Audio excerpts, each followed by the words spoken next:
April 26, 2019, a humid courtroom in Puyo, Ecuador holds its breath. Ceiling fans carve the air but can't move the heat. A stack of files leans beside the bench, while Ronnie elders stand with teenagers who learn to film on borrowed cameras. Mothers who carried babies through night rain to get here stand with them, sweat beads on forearms painted red. The judge reads. Each sentence drops like a stone. The hush breaks. Ululations rise. Hands strike wood. Tears run through achiote paint. Spears lift, not in threat, but in gratitude. The court rules the state failed to secure free, prior, and informed consent. Oil companies will not auction this land. Roughly 500,000 acres. Homes, hunting grounds, rivers with names older than maps are safe. Inside that roar, Nemonte Nenquimo steadies herself as microphones tilt toward her. She repeats a message she has carried all along. The rainforest is her people's life, and decisions about it belong to them. This is how Nemonte Nenquimo became the person who led her people to protect around 500,000 acres of Amazon rainforest, and how she turned indigenous consent from a line in a constitution into a shield that holds. The cooking fire snaps. Smoke threads upward and softens the rafters. Crickets thrum. A girl sits close to the orange glow. Her eyes follow elders' hands as they draw the world in the air. Canoes sliding down blackwater rivers, trails that braid through palm and sable, mornings when parrots paint the sky green and blue. The elders' voices rise and fall like current. They describe a time before missionaries, when the forest taught you how to be small inside something vast. These stories aren't entertainment, they are instruction. She learns to listen until the silence between sentences speaks too. That listening becomes a tool she will carry into every room. Territory is not property. It is memory, law, and body. The next lesson arrives on a dirt path at age 12. The air smells metallic and hot. Asphalt cuts a wound through green. Ahead, the sky blooms a color fire shouldn't be. Gas flares roar, orange mouths tied to steel. Heat peels the moisture from her skin. The ground trembles in a way the forest never does. A puddle iridesces, rainbow slick on brown. Trucks thrum past with tanks and hoses. The noise presses. She squints into the glare and tastes the air like pennies. A tree near the fence looks dusted in gray. She doesn't have the words yet. Pollution, externalities, rights. But her body learns a rule. Harm can arrive smiling. Development can announce itself as progress and behave like theft. Years later, this memory will be the pulse beneath legal arguments about harm, but before she can defend anything, she is pulled away from it. Fluorescent lights hum. A bell rings at fixed times that do not care about rain or ripening fruit. Shoes squeak on tile. A hymn floats down the hall in a language that asks her tongue to move differently. The move to missionary school is framed as opportunity. In practice, it is a rupture. Rules replace the circle. Her name sounds wrong when called from a roll sheet. In later years, she will speak about abuse that did not only harm a person, it tried to sever a people from their way of being. Isolation settles like a weight. She studies, she obeys, she gets smaller. Then, a decision. She returns home. The first breath of river air feels like a door opening. Canoe wood creaks against the bank. She steps onto earth that remembers her feet. The elder stories resume, not as nostalgia, but as medicine. Re-entry is not tidy. It means unlearning shame and relearning how to carry herself in a community that measures belonging by how much you give. The flares at 12 taught her what extraction feels like. The return teaches her what dignity sounds like. Together, they set her compass. That compass guides her first attempts at defense. She begins to translate between worlds, standing with elders, speaking to outsiders. When the state draws rectangles on a map and calls them blocks, she already knows a rectangle cannot contain a river that remembers. In 2015, Nemonte helps found the Sabo Alliance with leaders from neighboring nations. It is indigenous-led and unromantic in its mission. Build tangible alternatives so saying no to oil is not a sentence to scarcity. A plastic tank waits on cinder blocks. Clean water rattles down a pipe, splashes, and settles. Later, a small solar panel tilts toward a break in the clouds. A light clicks on at dusk in a home that never had one. While outsiders debate philosophy, her community changes the arithmetic. With every tank filled by rain, the leverage of oil shrinks. This work teaches a strategic lesson she will need for bigger fights. Defenses built by the people who live on the land last longer than those built for them. To make those defenses hold at scale, someone must carry the community's will into rooms where maps outnumber memories. By 2018, the government's plan to auction 16 oil blocks, more than 7 million acres, moves from rumor to schedule. Communities feel both threatened and tired. Nemonte does not wait for rescue. She organizes. She is elected the first woman to lead the Waorani organization of Pastaza Kankan Nwep. The title is responsibility. Leadership, she decides, will mean joining ancestral knowledge to modern tools and moving at the pace the threat demands. Hammocks sway. Children nibble guava in the shadows. Smoke drifts from a cooking hearth. The damp heat smells like palm and river. Men and women argue in the old way. Everyone heard. Decisions owned by all. She stands, shoulders set, and asks a simple question with an answer as big as the canopy. What do we want the forest to look like when our grandchildren are old? The replies shape a plan that refuses to choose between culture and strategy. If the state will not honor free, prior, and informed consent, the Waorani will define informed completely. So clearly that any court that looks away will have to admit it ignored evidence.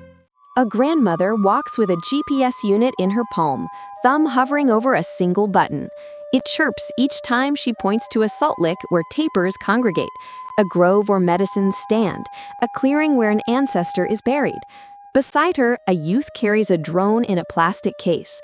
It lifts and hums, a metal insect skimming the canopy. The screen glows, endless green stitched by silver water. A hunter taps a paper map with a calloused finger.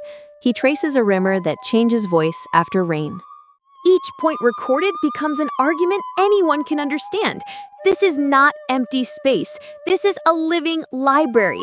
Its librarians are alive. In parallel, Nemonte and her allies launch a campaign under a sentence that fits on a poster and into a prayer. Our rainforest is not for sale. The words travel from a thatched platform in Pastaza to screens in Quito and New York. On a cracked phone, the number of signatures ticks upward. Hundreds, thousands, then hundreds of thousands. When it passes 378,000, the campaign has proof that the world is listening. Youth document meetings and record testimonies. They learn that a camera can be a spear that doesn't wound, a tool that pierces indifference. Narrative alone will not stop a state auction. She needs law. Collaboration tightens into a braid. The Sabo Alliance brings organizing muscle. Amazon Frontlines brings legal and technical capacity. Community assemblies bring legitimacy. Together, they craft a lawsuit that does not beg for protection, but asserts it. And Nemonte steps forward as a lead plaintiff.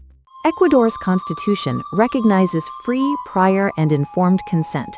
They will test whether those words are teeth or decoration. The months before court are measured in sweat and patience. Rumors slide through communities that the auction is already a done deal. Nemonte spends nights traveling by river, face splashed with cold water. She repeats what elders taught her. Do not let someone else tell you what you already know. The state insists it has consulted. The communities answer by showing what consultation looks like. a language older than paperwork, the difference between a checkbox and a conversation, between a roadmap drawn in an office and a path cut with your own machete. Then the day arrives, April 2019. The Pastaza Provincial Court hears the case. Polished wood reflects fluorescent light. Lawyers shuffle notes and speak in measured tones. Community testimony introduces nouns the law books don't hold. A grandmother describes a creek that remembers. A hunter talks about a salt lick like a cathedral. A youth cues drone footage. The canopy swells across a screen. Rivers like veins. Nemonte sits between counsel and kin. Beadwork cool against her wrist. Her heart steadies. The strategy blends the old and the new. Mapping and film make what they know visible to people who do not live there. Assemblies decide the course. Waorani knowledge is not only poetry, it is evidence. Weeks later, the court issues the ruling you heard at the start. In July, an appeals court upholds it. About 500,000 acres of rainforest stay off the auction block. FPIC is enforced as law, not courtesy.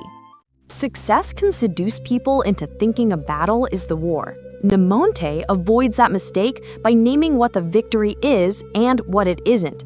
It protects roughly 500,000 acres. It sets a national precedent.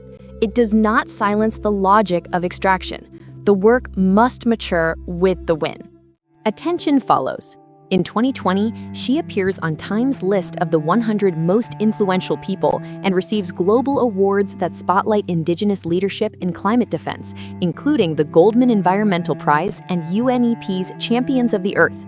She uses the platform to press one point: respect Indigenous governance. The legal precedent travels.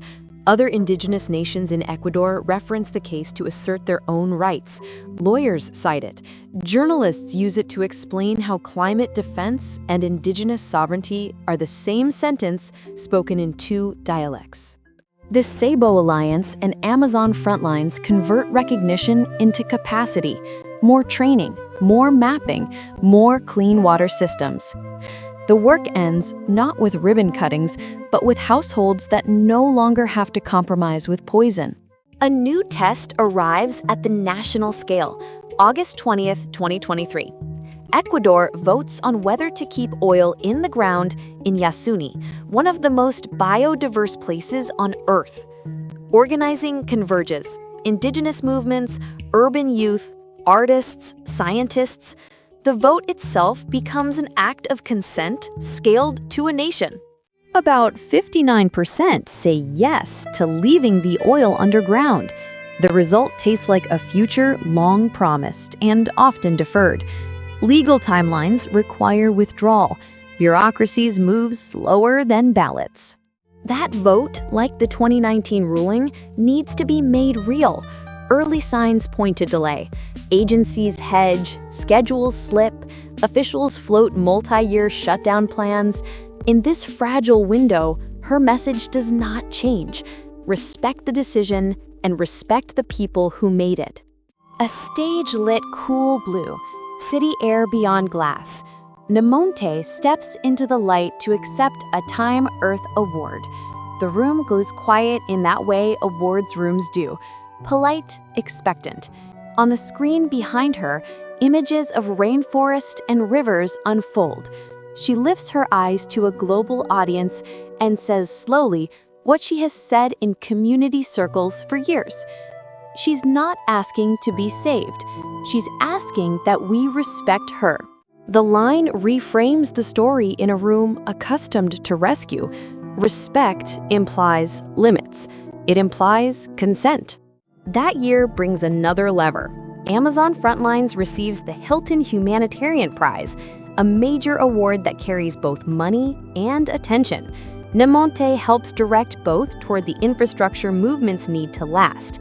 Paralegals trained in communities, mappers who are also translators, women's groups whose authority is recognized in assemblies, youth trained as documentarians. As 2024 turns into 2025, implementation friction remains.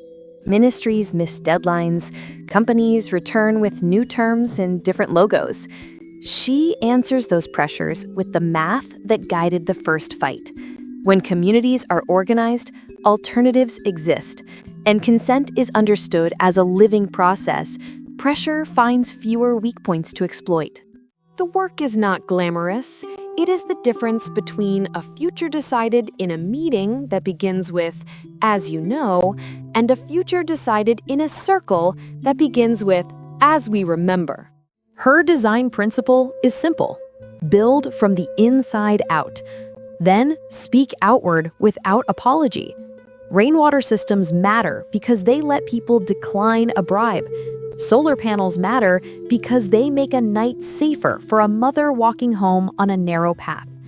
Women's enterprises matter because a culture survives in the hands that feed it. Each small victory interrupts a logic in which outside money buys inside silence. There are costs. Leadership at this scale is not only travel and photographs. It is time away from family. It is dignified rage at meetings where people who have never slept in a hammock try to explain what's realistic. It is security concerns that never quite fade. She meets those costs by returning to her origin. Listen first to those who live on the land. In rooms where urgency can sound like loudness, she brings urgency that sounds like patience. One more assembly, one more testimony recorded, one more map that refuses to flatten a world into a square. The child who learned to sit still long enough to hear a story becomes the adult who can grind through a legal brief without confusing strategy for surrender. The young woman who survived missionary abuse becomes a leader who refuses to let institutions define her people's future. She talks less about forgiveness or revenge and more about responsibility. What happened to her does not excuse her from the work, it equips her for it. When she publishes her memoir, carrying her people's voice into rooms she cannot reach, its titles vary by market and edition. English language coverage often refers to it as "We Will Be Jaguars." The UK edition appears as "We Will Not Be Saved." In Spanish, "Seremos Jaguares." The pages make the forest not a backdrop, but a character. They carry the same instruction as her organizing. If you want to help, first ask who is in charge here, then listen when the answer is not you. The ripple effects continue. International institutions start to practice free, prior, and informed consent with more rigor. Climate reporting pairs satellite imagery with community maps and names. Young activists in cities far from the Amazon borrow her model. Build alternatives so refusal is a choice, not a cliff. Lawyers in neighboring countries cite the Wawarani case to argue that constitutions are promises, not posters. Back in Pistaza, what looked like a finish line becomes a routine. Assemblies continue. Rivers flood and recede as they always have, testing trails and teaching children how to read weather with their bodies. Hunters hear machines where they are not supposed to hear machines and make calls. Leaders negotiate the texture of coexistence in a world that refuses to stop knocking. Nemonte keeps weaving between the forest and the city, between a house on stilts and a conference hall with carpet that deadens sound. In both places, she keeps the same posture, shoulders set, invitation implied. Come listen. Rain drums softly on palm leaves. Children pass in and out of the circle like fish. An elder finishes a story. A young person stands with a tablet and a map that lights up sacred sites like stars. A women leaders group reports on a new water system. A discussion about an approaching company runs long, then longer, then reaches the only conclusion that matters because everyone owns it. She listens, speaks, listens again. The room decides. This is the engine of her impact, a rhythm that sustains victory, a people's decision stewarded by someone both soft and unbreakable. She will keep traveling, keep storytelling, keep insisting that the world use a different verb, not save, respect, not extract, relate, not consult as a courtesy, consult as law, as culture, as the way you stay human with one another, and with a place that gave you your name. The Amazon still breathes on our behalf. The vote to keep oil underground still demands to be honored. And in the time it takes a gas flare to roar in the night, a child in Nemonte can still hear a grandmother's story and begin to imagine how to carry it forward. If you want to see the future she is building, look not at the ceremony, but at the circle. Look at the map that refuses to forget. Listen for the words that have animated her since the first assembly she led. Our rainforest is not for sale. Our rainforest is our life. We decide what happens in our lands.